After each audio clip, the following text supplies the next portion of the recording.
Sweet heart, morning में office में क्या कहा था बेबी कि तुमने मुझे मिस नहीं किया।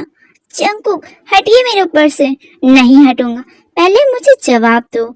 सच में तुमने मुझे याद नहीं किया था या फिर झूठ बोलकर ये साबित कर रही हो कि तुम्हारे अंदर मेरे लिए कोई फीलिंग नहीं है। इसमें साबित क्या करना? सच में मेरे अंदर आपके लिए कोई फीलिंग नहीं है। अभी तक आपने जो भी मेरे साथ किया वो आपकी मर्जी थी, ना कि मेरी मर्जी। अगर मेरी मर्जी होती तो ना ही हमें यूँ छुपकर मिलना पड़ता और ना ही आपको मेरे भाई बहनों को कैद करके रखना पड़ता। बहुत कैसी जैसी जुबान चल रही है। अगर मैं चाहूँ तो सिर्फ 2 मिनट में तुम्हारी जबान बंद करा सकता हूँ, मगर नहीं कराऊंगा स्वीट हार्ट, क्योंकि मुझे अच्छा लगा कि तुम मेरे सवालों का जवाब तो दे रही हो। वैसे बेबी, मैं अपना मूड खराब नहीं करना चाहता, मैं तो सिर्फ तुम्हें प्यार करना चाहता हूँ और मुझे इसके लिए कोई नहीं रोक सकता। नो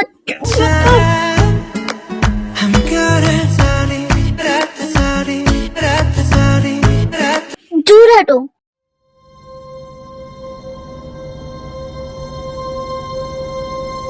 पर जंकुक, तुम हमेशा अपनी मर्जी नहीं चला सकते मेरे साथ।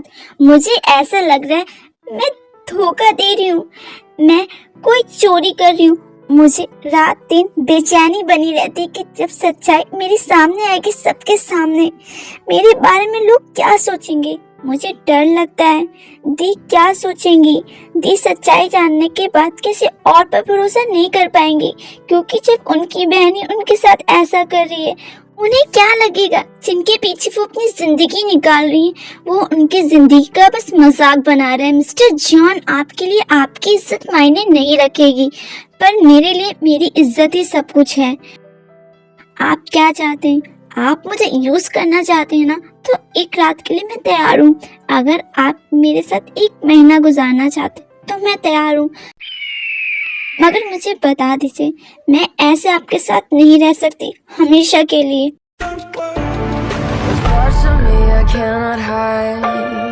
तुम्हारी सोच इतनी घटिया है तायम। अगर मुझे तुम्हारे जिस्म की भूख होती तो मैं तुम्हें अपना नाम नहीं देता। मैं तुम्हें ऐसी जगह नहीं रखता जहाँ मेरे अपनों की भी जाने की इजाजत नहीं। मैं तुम्हारी हर खुशी हर गम का ध्यान ना रखता। मैं चाहता तो तुम पहली रात में पूरी तरह से मेरी हो चुकी होती। अगर ऐसा हो तो तुम्हारे साथ उस दिन मैं तुम्हारे करीब आने के साथ साथ तुम्हारे जिस्म पर अपना नाम छोड़ देता। लेकिन नहीं, मैं तुमसे प्यार करता हूँ और मुझे मेरे प्यार में और ऑब्सेशन में फर्क मालूम है तायम। नहीं जानता हूँ।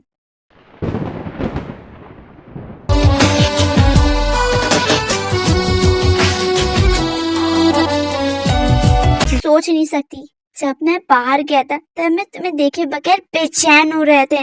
इसका क्या मतलब है तायम? तुम मेरे बारे में इतना घटिया सोच चुकी, ये जानकर मुझे काफी तकलीफ हुई। तो फिर खत्म करो ना ये सब जॉन जंकुक, अभी देर नहीं हुई है।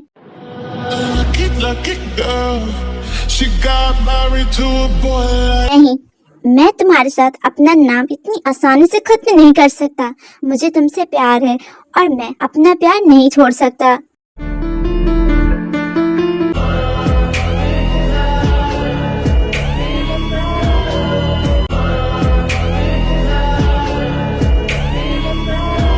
तो फिर ठीक है, तुम ऐसा करो, तुम जेनी दी को भी वही प्यार दो जो तुम मुझे देते हो। तो क्या तुम देख पाओगी ये सब? बोलो, आंसर दो मुझे, क्या तुम ये सब देख पाओगी? तुम्हारा हस्बैंड जो तुमसे बेइंतहा प्यार करता है, वो किसी और के पास जाकर वही प्यार किसी और को भी दे, क्या तुम देख पाओगी? मुझे देखना पड़ेगा, क्योंकि तुम मेरे बाद में हुए हो, पहले मेरी दी के हुए हो। मैं तुम दोनों के बीच आई हूँ, ना कि दी हम दोनों के बीच आई है। गलत बोल रही हो, इसमें जेनी का तो कोई रोल है ही नहीं। आया, तुम अभी दिल से सोच रही हो, पर शांत होकर एक बार दिमाग से सोचो। सब कुछ ठीक हो सकता है, सिर्फ तुम्हारे कहने की देरी है। अगर तुम मुझे इजाजत दो तो मैं अभी तुम्हारा हाथ पकड़कर जेनी के सामने सारी सच्चाई खोल सकता हूँ और मुझे इतना सा भी पछतावा नहीं होगा। पर मुझे तो होगा ना, मैं उनके सामने क्या मुंह दिखाऊंगी जिन्होंने मुझे अपने घर में रहने की पनाह दी। मैं उन्हीं के हस्बैंड पर मुझे कहने में भी शर्म आ रही है। कैसी शर्म, जब मुझे किसी बात की शर्म नहीं, जब मैं जैनी से पहले ही कह चुका हूँ कि मुझे तुमसे कोई प्यार नहीं है, तो फिर ये बात कहने में तुम्हें कैसी शर्म। मुझे लगता है कि तयाओ मुझे तुम्हारे सामने पूरी सच्चाई खोल देनी चाहिए। सच्चाई पर कैसी?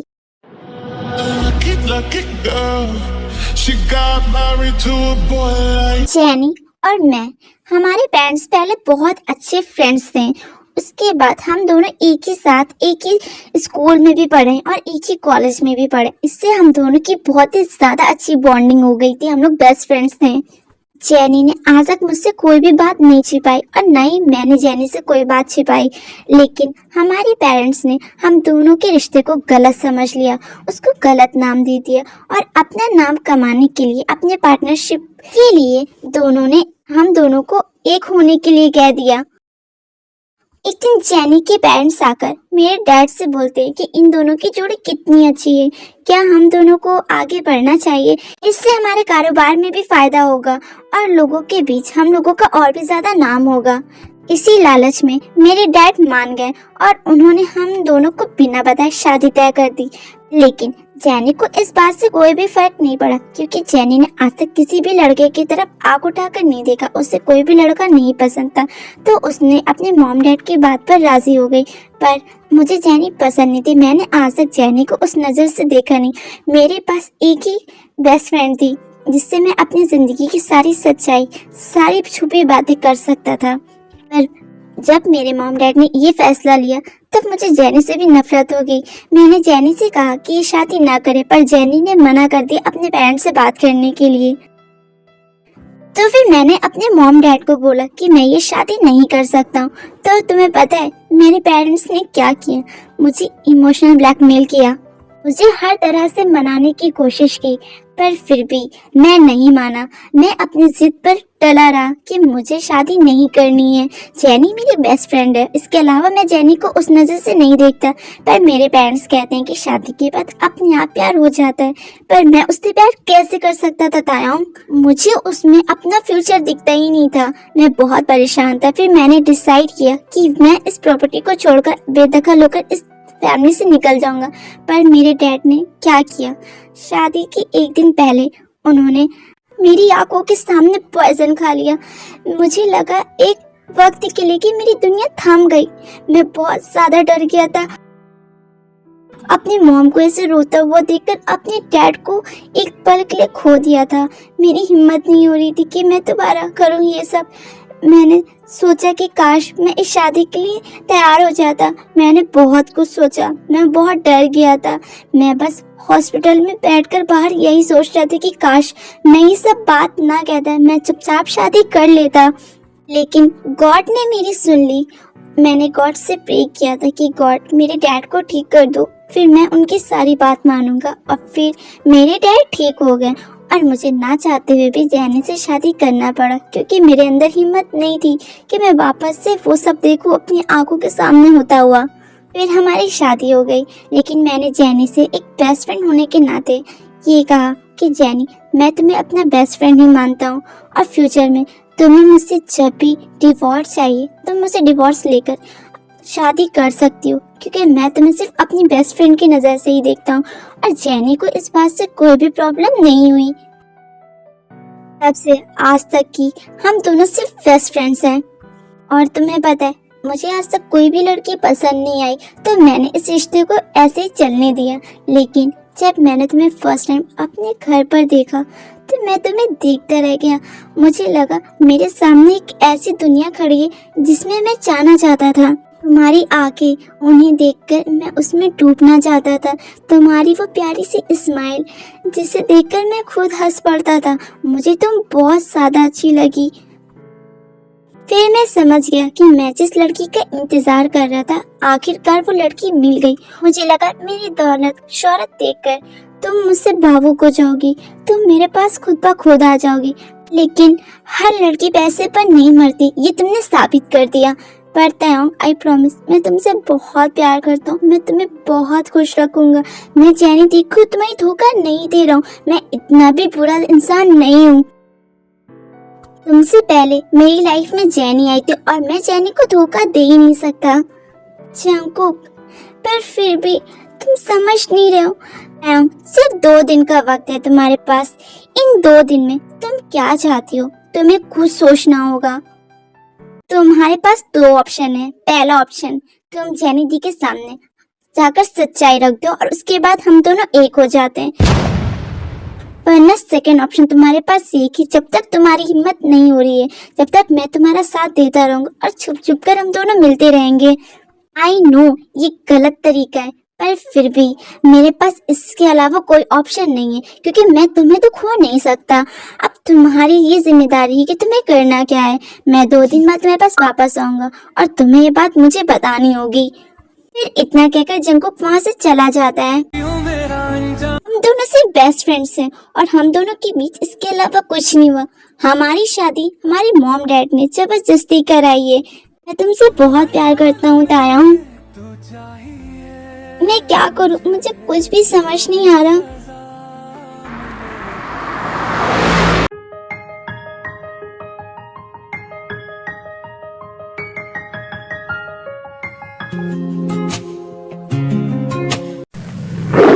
प्रिंसेस आप ज्यादा जीहोप से मत बोला करें। पर क्यों? नहीं बस ऐसे ही। वैसे एक बात पूछूं कि आपकी कोई गर्लफ्रेंड है? नहीं। क्यों? नहीं ऐसे ही।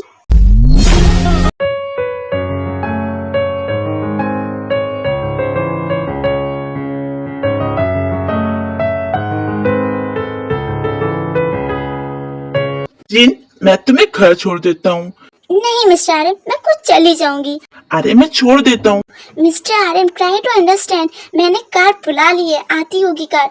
तो फिर ठीक है, जब तक आपकी कार नहीं आ जाती, जब तक मैं आपके साथ यहीं पर ही खड़ा हूँ। ठीक है।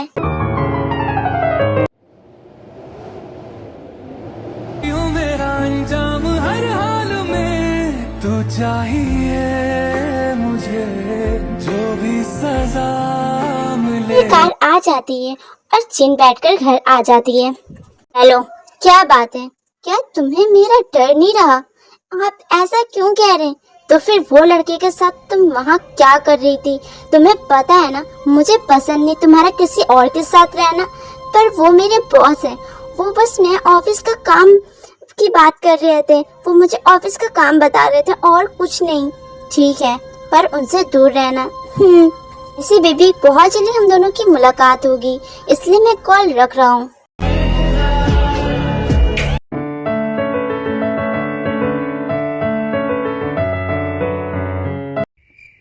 युनवो, तो कैसा लगा सरप्राइज तायंग? तुम्हें 440 वोट का झटका लगा ना?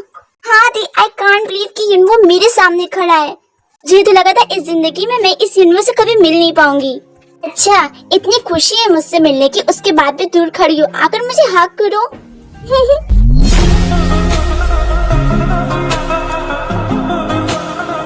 चलो ये हक वक होता रहेगा, अब हम सब बैठकर बात करते। वैसे भी बहुत सी बातें रह गई जो हम लोग अधूरी छोड़ गए थे। उसके बाद सभी लोग बैठकर बातें करने लगते हैं।